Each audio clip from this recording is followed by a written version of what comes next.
कोई आदमी cigarette P रहा हो तो शरीर को अलग प्रकार से एक्टिंग करके पीता है।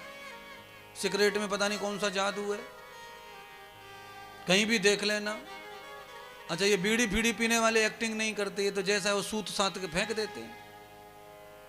पर ये सिगरेट वाले जो है अति करते महाराज हैं। अब कहीं भी देख लो, पान की दुकान पे देख लो, बस में देख लेना, कोई कहीं खड़ा हो रहा हो, पी रहा हो, तो सिगरेट पीते समय वो अपने आप को पूरा शहंशाह मानते हैं। बीच बीच में कॉलर को यूं झटकते रहते, मैंने कहा जुआ पड़ गए, कहा आफत है?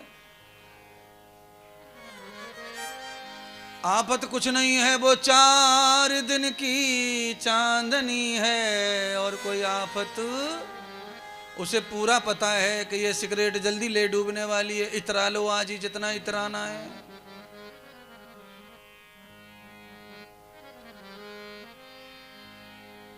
चुटकी मार के सिगरेट गिरावे राख है।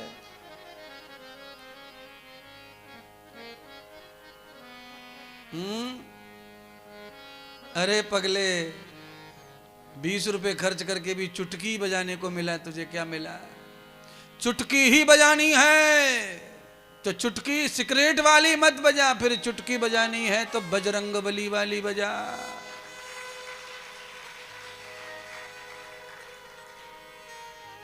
चुटकी ये जो है ना पहले से ही चली आ रही है।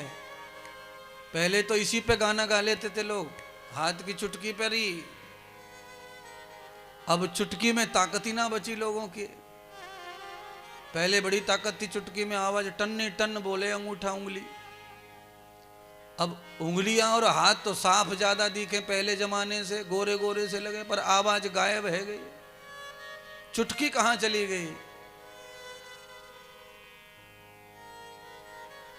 मेरा काम इशारा करना है।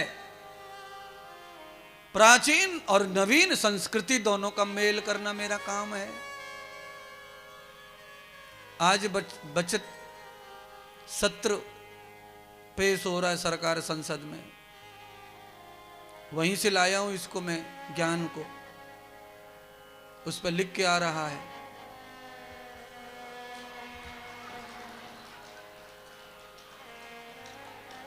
हैं? एक बात बताओ, ये हंसने वाला जो है वो तो समझ में आ रहा है, क्योंकि बंदर से तमाशे को अपन हंसते ही बंदर का तमाशा देख के। पर बंदर का तमाशा देख के जब हंसते हैं ना तो पैसा चढ़ाने पड़ते हैं, हाँ ना। मैं 3 बार तमाशा दिखा दियो है, पैसा तो चढ़ाओ चादर पे, फिर एक और फिर ससुराल भेज दूंगा मैं, सब काम करवा दूंगा या बंदर से। क्या चिंता कर रहे हो? अब वो हाजिरी दे रहा, अपने प्यार से आ रहा है और बता रहा है कि भाई हम गुरुजी के हैं, जो कहेंगे वो करेंगे, पर पैसा दो पहले। कैसी बहू ले वो काली बंदर का चुके न के पूरी पब्लिक न्यू कर रही ना बता, बहू कह रही है खुद के, हम काली बहू ना ले गो बंदर। यशोदा मैया भोजन पकवान बना करके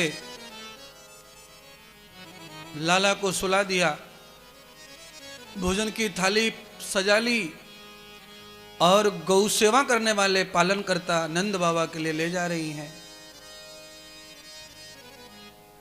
तभी पूतना का एक और भाई था तृणाव्रत नाम का, भयंकर आंधी बनकर आया, बवंडर का रूप लेकर।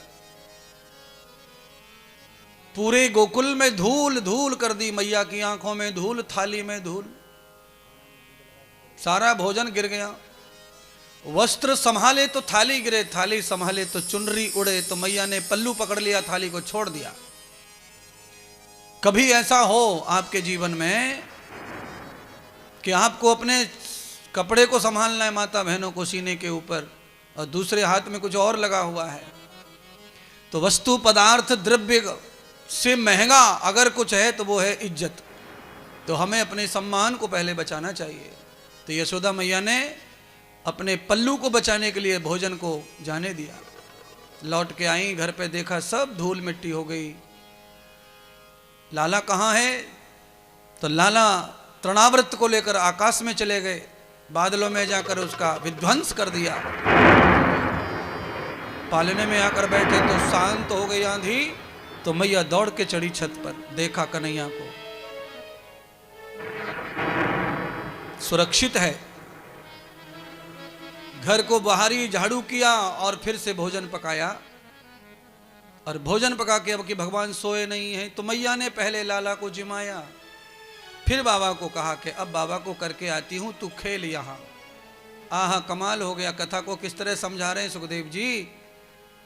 कहा राजन, आंधी तूफान ये सब इसीलिए आ गए थे कि मैया ने आज भगवान को भोग नहीं दिया। सारा भोजन मैया का मैला कुचला कर दिया ठाकुर जी ने। दूसरी बार मैया ने पवित्र करके भोजनालय को धो के पहुंच के फिर बनाया और इस बार कन्हैया को खिलाया, फिर बाबा को परोसा। अभी कोई झंझट नहीं है, सब शांत हो गया। कथा समझा रही है कि भोजन में यज्ञ का हिस्सा है, वो हिस्सा नारायण का जो हिस्सा है वो हिस्सा दो। यज्ञ नारायण,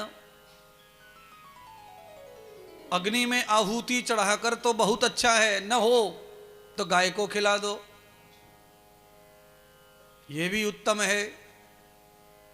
ऐसी स्थिति में गाय भी उपलब्ध ना होवे तो उसमें से भोजन घर के मंदिर के कहीं सामने परोस दो, भगवान को निमित्त मानकर, यह भी श्रेष्ठ है।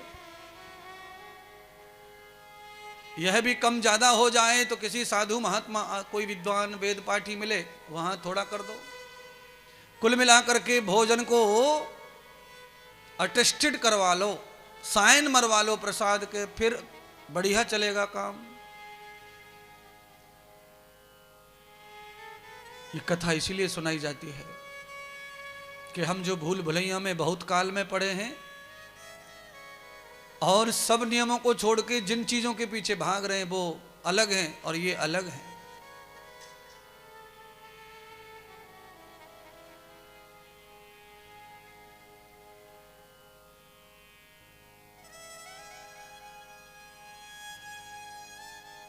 तो जो वास्तविक चीज है उन्हें पकड़ के रखो बंधुओं। आज भगवान श्याम सुंदर अकेले हैं, मैया भोजनालय में गई हैं बाबा को खिलाने भोजन, गौशाला में। तो भगवान तो समझदार हो गए, तो खेल रहे थे। और जब खेल रहे थे तो भगवान को ब्रह्मा जी की पत्नी ने बांसुरी की भेंट की और प्रार्थना की कि इसे होठों से लगाओ और फूंक मार दो, मेरी ये जो उपहार है ये धन्य हो जाएगा। तो मुझे लगता है कि 2-2, 3-3 महीने के बच्चों को लाती हैं माताएं साधु संतों के पास में और कहते हैं महाराज फूंक मार दो छोरा के कान में। ये फूंक मारना क्या है? ये फूंक मारना ही उस बच्चे की संपूर्ण आत्मशक्ति को बढ़ाने का काम करता है। उसमें सारे रंग गीता भागवत के प्रवेश हो जाते हैं। आपने अगर बनारसी पान खाया है फिर फूंक मारिए, सामने वाले को फूंक बहुत अच्छी लगती है, उसकी नाक में बनारसी पान की सुगंध जाती है। आपके मुंह में कुछ गंदा है तब फूंक मारिए, आदमी परेशान हो जाता है। तो जिसकी वाणी पर हमेशा वेद शास्त्र भागवत रचना गीत भजन ध्यान विराजमान है, उनकी फूंक बड़ी सुगंधित है, बड़ी आनंद देने वाली है। जिन्होंने गीता का ज्ञान सारी दुनिया को दिया है, ऐसे भगवान की फूंक ने, बांसुरी ने रंग बखेर दिए, हर्ष बखेर दिया। सारी की सारी ब्रज गोपियां और ब्रज की जंगल में चरने वाली गैयां बांसुरी की धुन को सुन के मानो ऐसी दौड़ रही हैं जैसे मानो भगवान उनको ही बुला रहे हैं। अद्भुत गोपियां मनोहर हो गईं, गैयां जो है ध्यानस्थ हो गईं, पूरा वातावरण सिद्ध हो गया। कोयल कूकने लगी, मोर गाने लगे, नृत्य करने लगे। भगवान की बांसुरी ने ऐसा ऊधम मचा दिया पूरे ब्रज में, जिसको देखो वही नाच रहा है। मोर नाच रहे हैं, पक्षी नाच रहे हैं, नदी यमुना कनखन खनखन की आवाज कर रही है, ऐसी बांसुरी की ध्वनि है। कोई कोई आवाज, कोई कोई यंत्र इतना मधुर बजता है कि बड़े बड़े नास्तिक जो कंट्रोल करते हैं अंगों को, वो कर नहीं पाते।